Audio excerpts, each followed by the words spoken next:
We are here with Verhagen, and we will talk about prevention of injuries in clinical practice. Iver, can you talk a little bit about your work and this kind of thing that people, how people can apply this knowledge in clinical practice? Yeah, there's two questions in there. Yeah. I think the first one, my work, but what we try to do is create practical evidence. Evidence usually is distracted from what we see in real physiotherapy practice because it's behind a desk and we create the perfect trial with the perfect patient, and the perfect environment doesn't exist in practice. So what we try to do is make studies that really are close to reality. Still, it's a study, it's a part of evidence, and it doesn't relate to the patient you have in front of you. So what I try to advocate is understand the evidence, understand it, don't copy it. Because if you understand it, you can modify it to your needs at that very moment, and then it starts to work for your patient.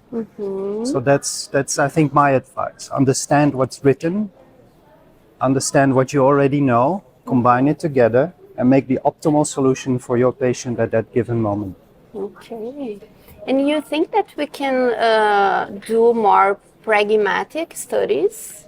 We should, I think, because what usually happens is when we do studies, it's from, okay, we have a problem, let's solve this problem.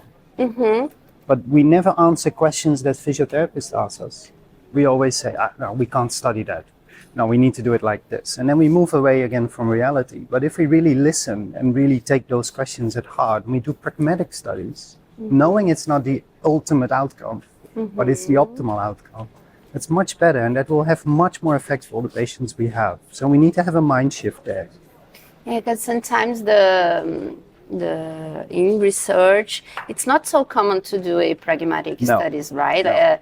ECR, etc. But they're much more difficult to do because, research in essence is about taking all the little difficult parts out and make sure that your study answers the question in full detail. And so we need to step away a little bit from that and understand that the evidence we produce out of science is evidence that actually helps practice forward. And that's not a randomized controlled trial. Definitely not.